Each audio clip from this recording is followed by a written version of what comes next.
Hey everybody, it's Ron Johnson, and this is Locked On Sports Minnesota, and it's Friday, so you know what that means. It's time for the Roundtable. I'm Ron Johnson. Again, like I said, we got Julia Daniels joining us, the beautiful Julia Daniels with her Christmas tree. We got the cute Sam Ekstrom with his Christmas tree, and then we got me and Reggie up here with nothing, but we got Reggie Wilson from Care 11.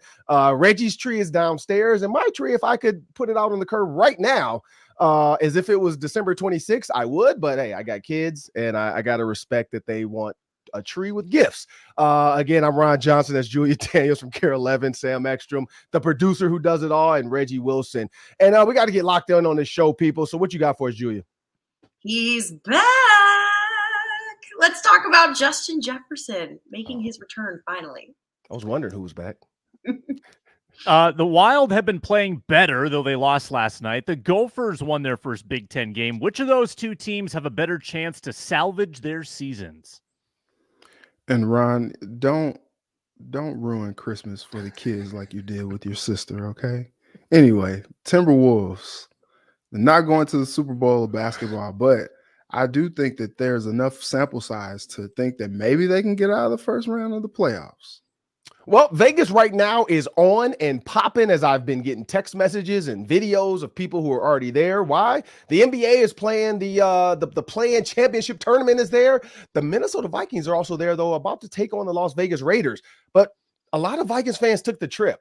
What's the best destination for Vikings fans? We'll talk about that and much more coming up on the Roundtable. Again, I'm Ron Johnson, and I want you guys to know today's episode is brought to you by FanDuel. Make every moment more. Right now, new customers get $150. Yep, that's $150 in bonus bets with any winning $5 money line bet. That's $150. If your team wins, just visit FanDuel.com/locked on to get started. Well, we're going to kick it off with you, Julia. Take it away. Obviously, we've been waiting on this for 8 weeks, and Justin Jefferson is finally coming back. We'll see him in Vegas.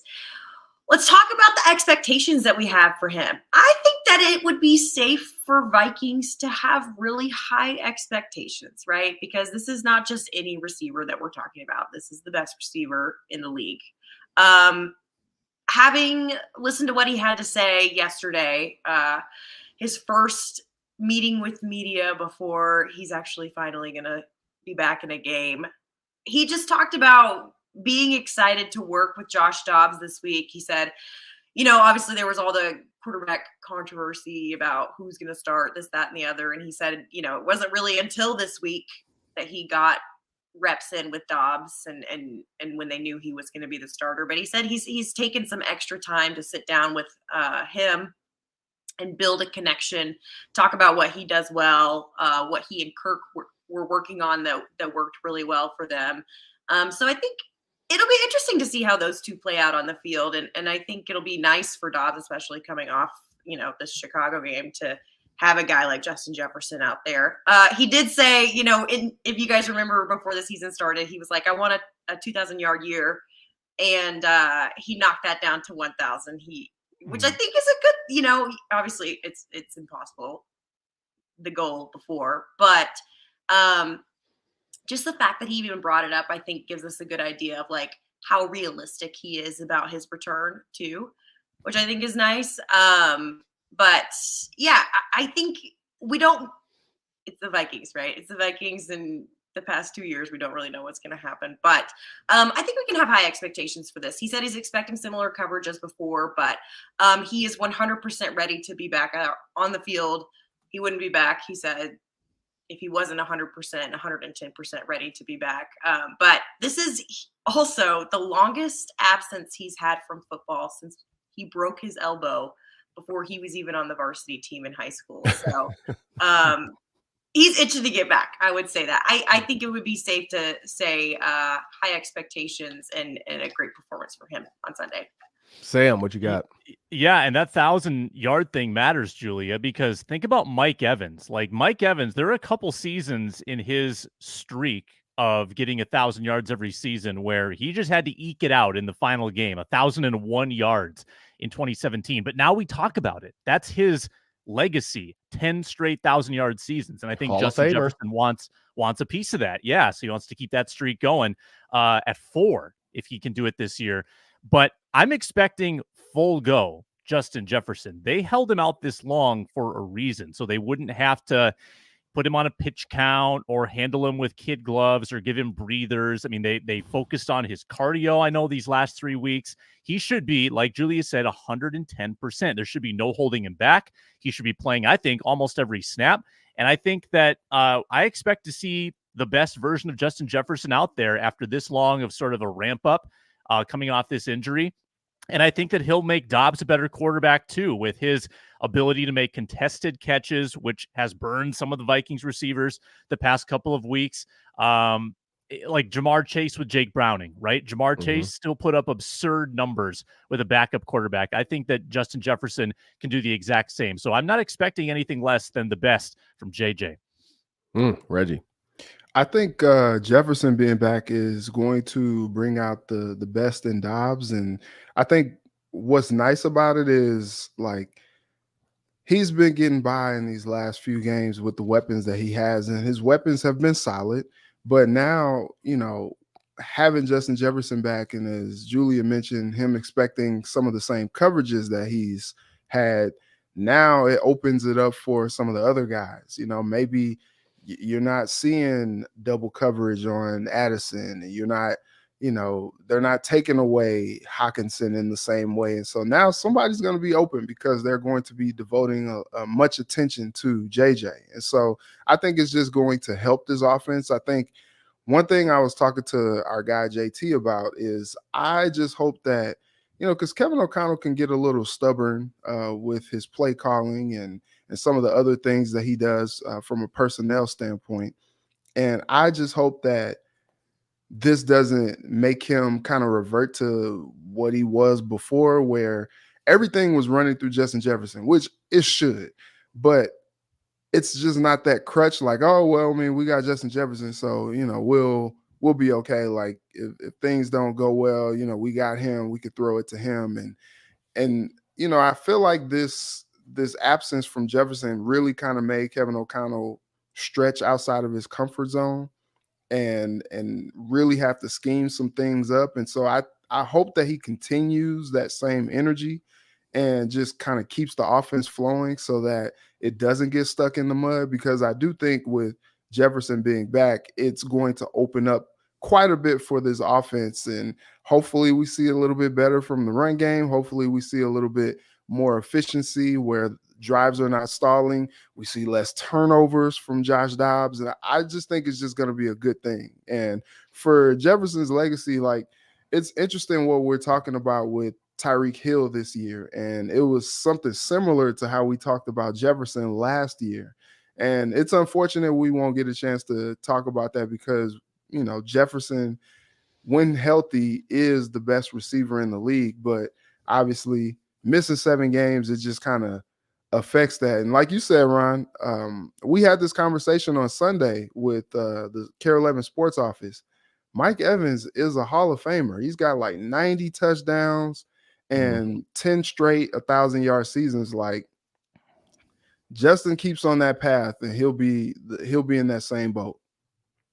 Yeah, I'm going to go with stats on this one. So I think what Justin Jefferson does for most teams from a stat perspective, and here's what's crazy about the stats. I think Kevin O'Connell's offense is fundamentally ridiculously good. Like I have some plays from last week where you look at Kevin O'Connell's offense when they're working on timing and they're doing exactly what Kevin wants them to do. They're reading the safeties, so on and so forth. They're good. What Justin Jefferson adds is like for the spades players out there. He's like having the big and the little joker. And you're just like, go ahead, play whatever you want. I got some for that. And that's what Justin Jefferson gives Kevin O'Connell. Now, when you look at the Raiders, every week in a lot of their third down coverages, they play like a cover 3 robber, where one of their safeties, they look like they're in 2, but they're actually playing 3 robber, where that second safety, number 1, is normally who it is. He comes down and he doubles your guy. So we see him doubling Travis Kelce. We see him doubling Jalen Waddle.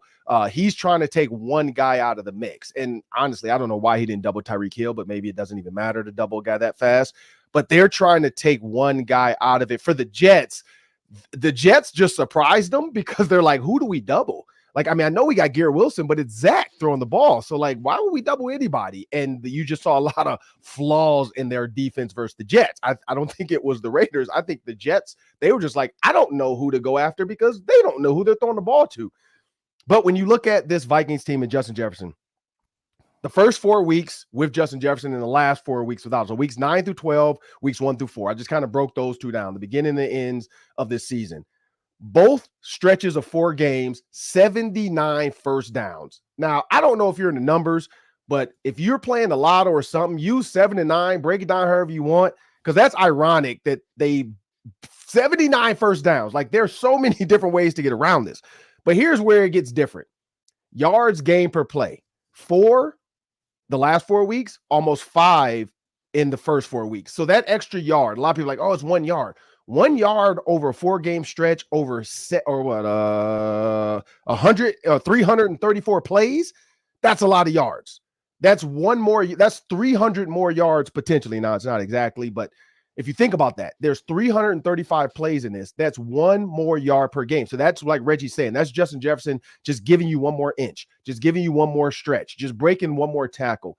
That's what he's going to do. He's also going to force you to maybe double a guy and help clear out some of the coverage looks. So Justin Jefferson is just a different beast. Also touchdowns. They scored 11 touchdowns and they scored 9. So 11 touchdowns in the first 4. They only scored 9 in the last 4. But the big difference is field goals. They settled for field goals way more in the last couple of weeks than they did in the first 4 weeks. And I think that's the big difference. When they only kicked 2 field goals in week 1 through 4, they kicked 8 field goals in weeks 9 through 12. So meaning they had opportunity to score, but they couldn't score. And I think that's where Justin Jefferson, too, in the red zone changes this game for Josh Dobbs, where he hasn't had a guy where he could just say, I'm going to throw a fade route and you're going to go get it. That's why he changes his game. But now we got to move on to a part of the show we all love. It's the FanDuel locks. This game, I mean, it's in Vegas, so we got to talk about the Vegas betting. I know all the fans down there are going to be betting, so those watching too, hey, this is definitely your time to take advantage of these FanDuel locks. I'm going to start off with you, Sam. Yeah, I'm bullish on the Vikings passing attack in this game. I don't think the Raiders defense is particularly good. And have you seen their injury report? Max Crosby is dealing with a knee injury. So whether he plays less than 100% or doesn't play at all, the pass rush for the Raiders is going to be inhibited. After Max Crosby, who leads them in sacks with 11.5, the next highest sack guy on the Raiders has 2.5 sacks. So if he is slowed or out, then I like the ability of the passing game. Josh Dobbs can hang in the pocket a little bit longer, not feel the threat of Crosby. I think he goes over his yardage total, 225.5. Reggie. Okay, this is low-hanging fruit, but give me Justin Jefferson anytime touchdown scorer plus 135. I know it's interesting because before he went out, like it seemed like touchdowns were a little bit more difficult for him to come by. We didn't see him score as much. We saw more touchdowns from Addison. But look, he's going to be back. There's going to be a concerted effort to get him the football so he can get his 1,000 yards, and it starts with the Raiders. I can't really even think of any defenders that they have other than like Marcus Peters, and I think Jefferson can take him. Yeah, definitely. Julia? I'm piggybacking off Reggie, but I'm going to go to score 2 or more touchdowns. Justin Jefferson, plus 1,100. Oh. I think this guy, I mean, we have only tapped into his potential, and him coming off missing this many weeks, I think he's going to be ready for it. Is it plus 1,100? Is that what it said? Yeah. Yeah. Okay. I like it. Juicy price. The fact that I saw Justin Jefferson a plus in this, I'm like, I've never seen him a plus in any time touchdown scorer. So for me, I think one that coming off the hamstring, I think Vegas also looks at like the red zone defense. When you watch what the Raiders do, they, like I said, they double a guy. But I'm gonna play it where they're gonna guess wrong every time Josh Dobbs is gonna be on. So I'm gonna go anytime touchdown scorers, TJ Hawkinson, Devontae Adams, because we still have our defense has to stop somebody in the red zone or period. And Justin Jefferson, all three is going to be If you bet $10, you win 160. So that's where I think was that 1,600. So if you take those three guys right there, that's plus 1,600. You bet 10, you win 160. You bet 100, you win 1,600. So hey, people, Justin Jefferson, Devontae Adams, TJ Hockenson, anytime touchdown. Another reason I say it too, if you look at the red zone defense for the Raiders, they've given up 23 touchdowns. And so I'm going to say Justin Jefferson and TJ Hockenson keep the train going. We saw last week what TJ Hockenson did against the Bears, a week ago before the bye, what he did against the Bears in the red zone. So clearly Kevin O'Connell wants that. Also, if that's Justin Jefferson on the outside on that same play, it's a touchdown because he runs the go route for some reason. I don't know what's his name? KJ Osborne was doing, but he did not run a go route. He kind of just got jammed up. Justin Jefferson doesn't get jammed up at the line like that, or, I don't know. I don't know if he's supposed to do that, but clearly he should have had a go route. You're manned up, take the safety out of there. He basically just did nothing. So those are my three. And now we have to talk about this now, because when you look at sports in Minnesota, it's a roller coaster ride of emotion. You got the Wild, you got the Gophers, and then of course you have the Timberwolves.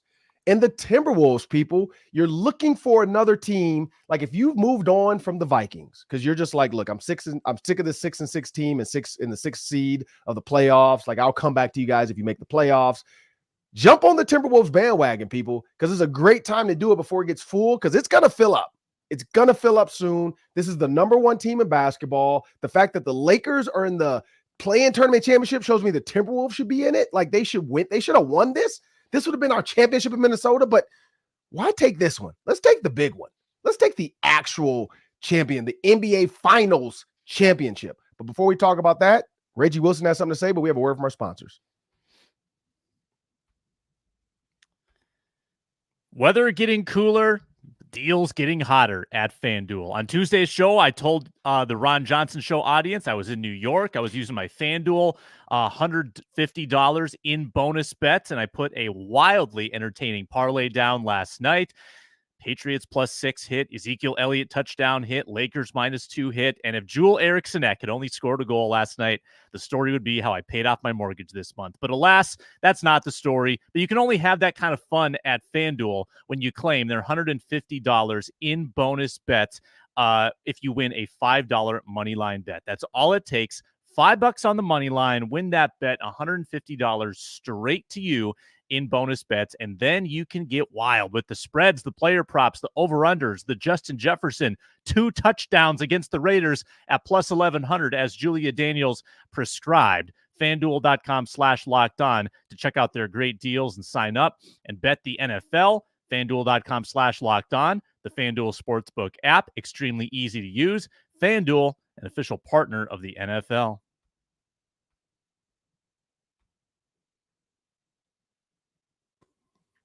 All right. Well, now it's time to talk. And speaking of FanDuel, by the way, I don't know if you guys saw that fan that bet $5 and won $31,000 on 2 bets. It was a parlay. It was Jokic was going to be the first time scorer, but it had to be a 3-pointer. And I forgot the other guy's name, and he had to be the first time scorer. And this was weird. It had to be a free throw because I think he's this other is, but it's both centers. And so one center had hit a 3, the other center had hit a free throw. And dude actually hit like $31,000 on a $5 bet. Talking about paying off your mortgage for the month. Hey, that was his mortgage payment for like what, a couple of years. So crazy. That's crazy to think that $5. So have fun with it, people. Like there's some like crystal ball stuff out there on FanDuel. This was a FanDuel person that I was so mad. I'm like, why did this guy tell me about that bet? Like any time, first time scores for both centers, free throw for one, 3-pointer for the other, and it hits $31,000. Dude bet $5, and you know what? He also got the $150. I don't think he cares about the $150 now. I'm pretty sure he doesn't care about that. He's like, you keep your $150, just give me my $31,000. I'm cashing out. Christmas time, kids are going to be happy. You know, if I hit 31,000 people, I would keep the tree up until February 1st. Like I would do that, but. It's time to move on to these Timberwolves because they're about to be world champions. Reggie, take it away. All right, from your mouth to God's ears, Ron. We're gonna just proclaim them champs already. Okay, no, but look, they're the best team in basketball, And because we won't go back over this, but the whole in-season tournament and how all of that shakes out just seems so weird that the best team in basketball is not in over some technicalities and how they structure the thing. I don't know, whatever. But here's the thing. Last year, that game against the Spurs, they probably lose. They probably lose that game. They did not really play well in that game until the fourth quarter. And then it was like, we're better than them. So can we stop acting like we're not? And I would even say maybe like midway through the third quarter, that's when kind of things started to change a little bit. And what's encouraging about this Timberwolves team, and I've talked about it before on here in the basketball party, but the depth. When you look at the depth of this Wolves team, they hadn't had Ant in 2 games, and they're still just taking care of business because other guys are just stepping up. And then Ant didn't have his best game coming back from his hip injury. He was 4 for 17 from the field, 17 points. That's modest. That's fine. But then when you get 18 from Conley, you got 14 from Cat, you got 16 points and 20 boards from Rudy Gobert, just playing out of his mind, 7 of 8 from the field. Ron, he hit 2 of his free throws. Both of the free throws that he attempted, he made.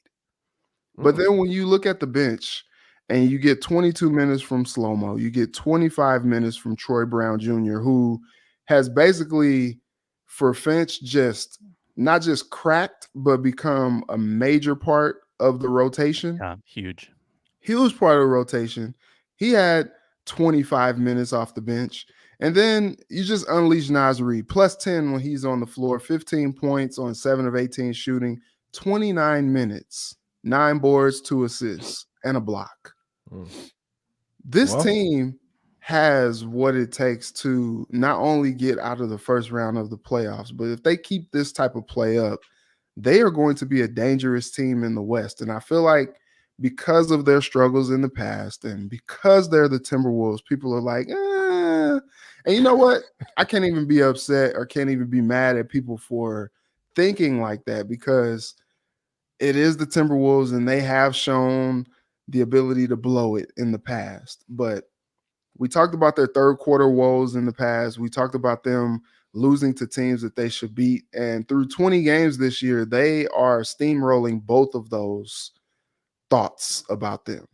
And so when you look at that and you look at Ant just only going to continue to get better, Cat's kind of figuring it out, playing against Rudy, playing next to Rudy. And Rudy is playing one of his best seasons in a long time at an all NBA level.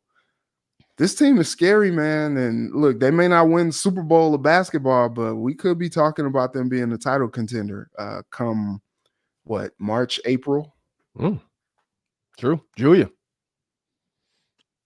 Yeah, I would say they've shown us who they are, right? They've, like Reggie said, fixed all the problems that we harped on last year tirelessly about what was wrong. They've just got to stay healthy, right? That's what everybody says. Reggie talked about the depth, which is something that is obviously one of their major weapons. We saw when Ant went out. The way that they were able to cope with his absence was promising as well. I also think just not to be cheesy, but the attitude of this entire team is different this year. Ant comes back, everyone's so excited about it, everyone's talking about it, but all he can talk about post-game is Rudy's performance, right? Which is, it's nice to see that. It's refreshing to see that, because I think a lot of times, sometimes NBA players get labeled as the divas and this kind of thing, but this team has shown that they have a little less of that this year for sure. And like you said, Rudy's play this year has just been like crazy. He won that game for them against the Spurs. He's really taking on, I think, that veteran role as he's getting older. He's in his second year now with the team, and he's taking on that leadership role too. I do think, obviously everyone's hesitant to say, are they title contenders, that kind of thing. Their goal on media day this year was telling everybody they just wanted to get through the first round of the playoffs, like Reggie said. And for sure, yeah, they can do that. It'll just come down to how they fare against teams who have already made deep postseason runs recently when it comes to that April time. But yeah, I think that it would be okay for Wolves fans to get their hopes up about a deep postseason run for sure. Yeah, you know who doesn't quite believe yet is Vegas, and we've talked about it on this show. They're plus 2,700. They have the 9th best odds to win the championship despite having the best record in the league. So maybe Vegas is waiting for the next 17 games, because after Memphis tonight, and Memphis is a 6-14 team, after that, they play 16 consecutive games against teams that currently have a record at 500 or better. It is a murderer's row. And if you get out of that stretch going like 10-6 or something, and you are still leading the West, the schedule lightens up so drastically at that point that it's not unrealistic to think of this as a 60-win team because of the way the schedule is going to look from that point on. They're getting all the hard games out of the way in December and January, it seems like, if you look at the schedule. Now, let me paint you a picture. Actually, why don't you all close your eyes? Let's visualize. Close them. We're not close. Okay, good. Meditate on this. A-Rod and Mark Lowry take over the Timberwolves March of 2024. They'll be majority owners. They'll make that payment to Glenn Taylor. They will own the Wolves 60%. So at that time, Glenn Taylor is out. He's out. Kevin Garnett has been waiting for this moment to come back into the fold. He doesn't like Glenn Taylor. He wants to be part of this thing, but not with Glenn Taylor. Imagine the Timberwolves in the playoffs, playing big games in the playoffs. A-Rod and Mark Lowry have ushered Kevin Garnett back into the Timberwolves family. You've got Kevin Garnett pumping people up before games. How are you not going to win a championship if that's happening? KG is going to come back this spring and be the catalyst behind the Timberwolves championship run. I like that. Wow. My vision, my vision is probably wrong though. I had J-Lo at the games, but I'm guessing that's not going to happen. Would you rather have J-Lo or KG? Which is this a real question? Celebrity, are you serious? Yeah. Well, not taking on a date, but like at courtside.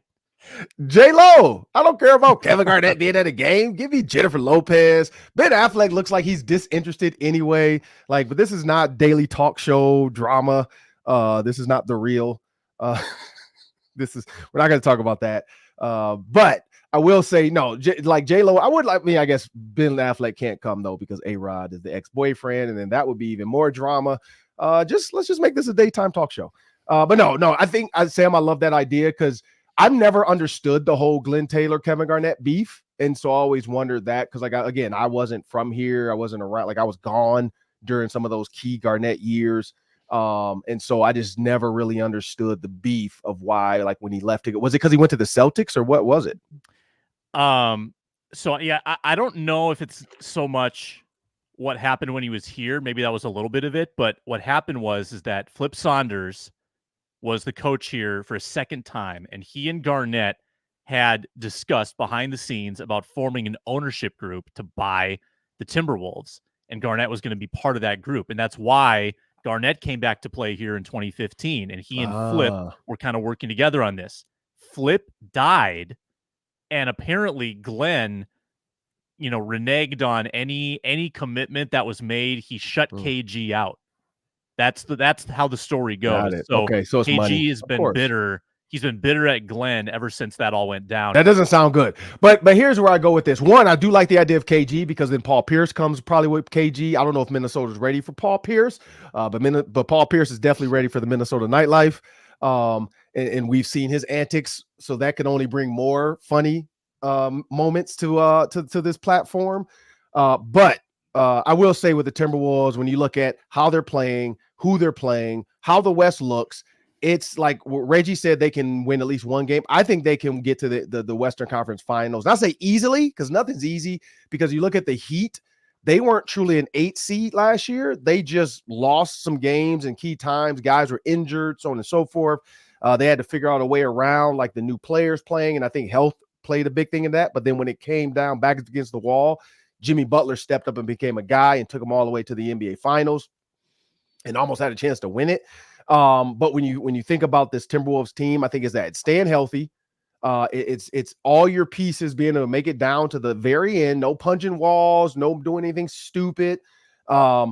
This team can be dominant because if you look at every team, the only team I think down the stretch of the playoffs, and hopefully they don't have to see them to the Western Conference Finals, is going to be the Nuggets. The way the Nuggets are structured, they are the one team, because of Jokic and how he plays, they are the one team that can hurt the Timberwolves because Jokic can get your guys in foul trouble. He is the maestro on the court. He brings a different element of stretching your bigs out wide, and they have to guard at the top. And then when he picks, now you have him on like a smaller guy, and then you have Jokic on like a Anthony Edwards. Not saying Anthony Edwards can't guard Jokic, but he's not tall enough to affect his three-point shot, which that's what he likes because he shoots like an old man. He doesn't even really jump. He just catches you off guard and shoots it. So that's some of the things that I think the only team that could affect them down the stretch. But the way this team is scoring, the way Naz Reid is playing, I would love to see them with the Nuggets in the 7-game series to go to the NBA championship because I think a healthy Naz Reid being able to affect Jokic and playing like I think Reggie brought up on a basketball party, this 3-center offense that he put out there. Well, not so much offense, but defense. That's even something crazy to make Cat your 3. Now you're really affecting Aaron Gordon because Aaron Gordon now has to guard Cat. And now you're really playing big boy ball where Anthony Edwards is on Jamal Murray. Like, I really like what that even sounds like and how that can look down the stretch. So, yes, I think this team is formidable. I think they can get to the Western Conference Final. I'm not gonna fall back on it just yet because in basketball, it's about momentum and they're winning games. And I think that's all that matters. It's the momentum right now. And they seem like a team that can win it. Now it's time to move on to this Wild and Gophers stuff. Sam, take it away. Yeah. The two forgotten teams this winter with the Vikings and Wolves taking all the headlines. The Wild get off to the horrible start. And I kind of had to eat crow a little bit there because I'd been the one saying they were going to sort things out. They fire the coach and they rattle off 4 in a row. And they're right back in the mix. Now, they did lose last night. And then you've got the Gophers basketball team. Much maligned, beleaguered, languishing. This program has been in reverse now for several years. Ugly loss against San Francisco. Ugly loss against Reggie's Missouri team. Terrible Big Ten opener at Ohio State. Then they bounced back. They beat Nebraska at home. Good win without Dawson Garcia.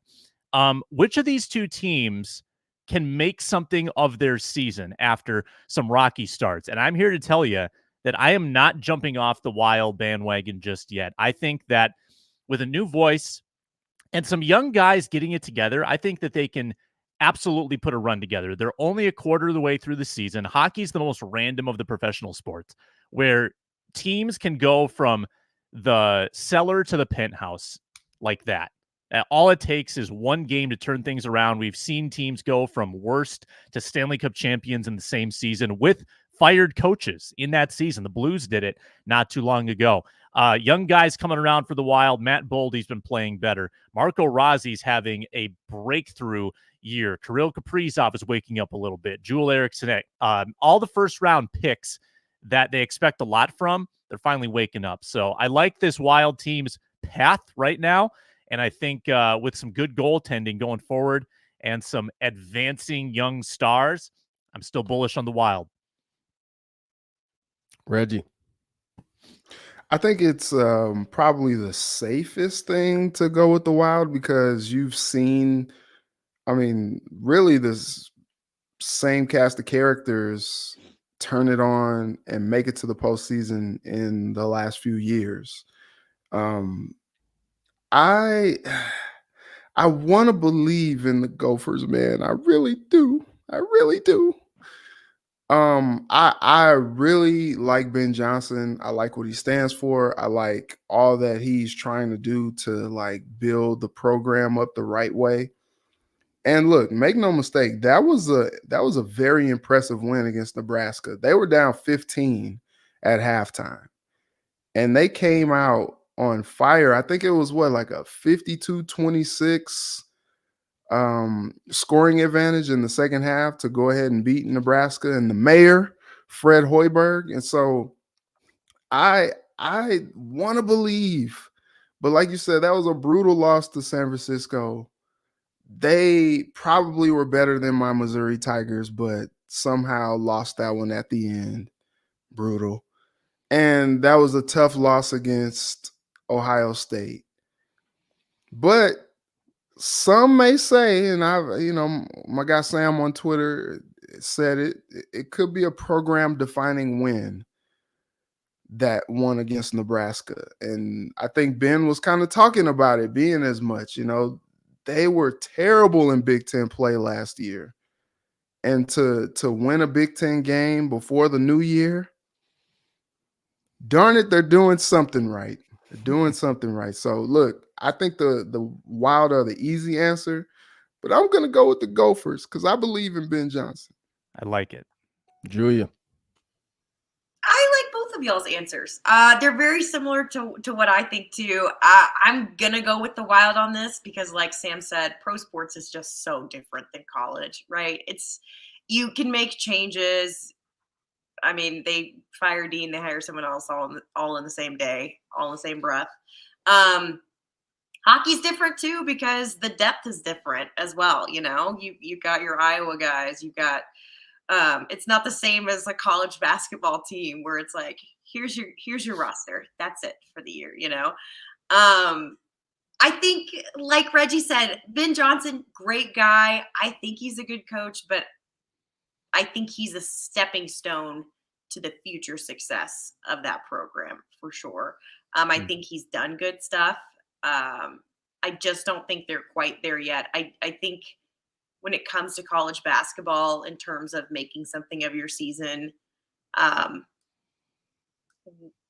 we probably won't see that this year. I don't think so. With the Wild, though, just the 4-0 that they rattled off after John Hines showed up showed us that there is life in that organization. And it's promising. Yeah, they lost. They had to lose at some point, right?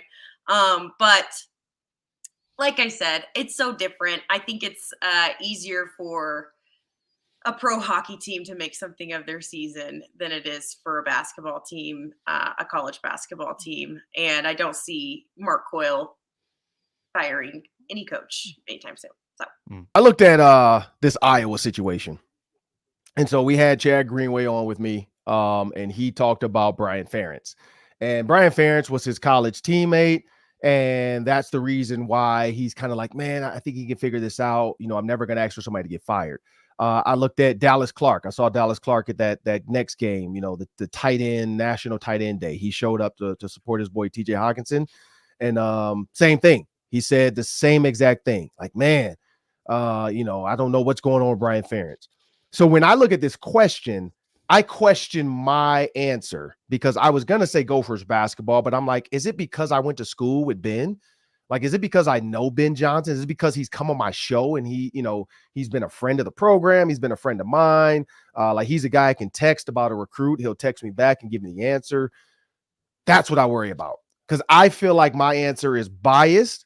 I think my answer is because I'm not a hockey guy, but I lean towards Gopher basketball. The only reason I say that is because no matter what their record is, they can still make it to the Big Ten championship and they can still beat a team like Northwestern, Nebraska, Illinois, I feel like. And so that's why I question that. With the Wild, like Sam said, winning the 4 games in a row, just off top of the head, it feels like they would have a better shot because they've already gotten better. Whereas the Gophers didn't get a jolt of energy. Like they haven't grasped a new scheme. They haven't gotten a new, but we've only seen that one sample size of Ben Johnson recently. So I don't know if this is for things to come, for growth of, when you look at how they play Nebraska. But yeah, I just question my bias in this because I know Ben, but I do feel like just the fact that the Wild were able to rattle off 4 games that it would be the Wild. But I guess we're going to have to see. Like, we're going to have to see the next 3 or 4 games of Ben Johnson and, in the Big Ten, one of the tougher conferences that, you know, they're bruisers, big, strong. I don't know if the Gophers have that body type. So they have to find their identity. Like, what are they? Like, who are they going to be? What is going to be their staple? Like Syracuse, their staple became the 2-3-3-2 zone defense. That became their staple. Jim Boeheim was like, this is what we're going to do. Period. Kentucky, it became, you know, whatever. Line to line hell. I'm going to put you through hell the entire game. My guys are just going to run. Like everybody kind of, you know, took on their identity. The Gophers, it just doesn't seem like they have one, to be honest. Like when you look across the Big Ten, you think about Wisconsin, it's all Lakeville North kids. Like every kid from Lakeville North finds a way to go to Wisconsin. A lot of Minnesota kids pick Wisconsin. You know, they got the kid from Jefferson. They have their identity in that. They're going to play nice, basic, fundamentally sound basketball. When you look at the Gophers, what do you get? And that's what I wonder about. So yeah, I off the top, I'm going to say the Wild, but I feel like the Gophers, maybe they can find an identity. I don't know if they will, but everybody make sure you know that you can watch 24/7 Locked On Minnesota Sports on YouTube. You just need an email address and subscribe, and you'll get all the updates 24/7. You can find all your favorite shows, the football party, the basketball party. You can go watch all the postcasts, the Ron Johnson show. Everything you want, Minnesota sports, is on our YouTube channel. Just search Locked On Sports Minnesota. You get it 24/7. As we close the show, people, quick, we're going to have a little fun. Everybody loves to travel. Everybody talks about destination games. Everybody talks about where they want to go. Well, the Vikings are in Vegas this week. I'm going to start with you, Julia. What's the best road destination for Vikings fans to think about as this season goes? Well, last year they went to Miami, you know? So I love Miami. I know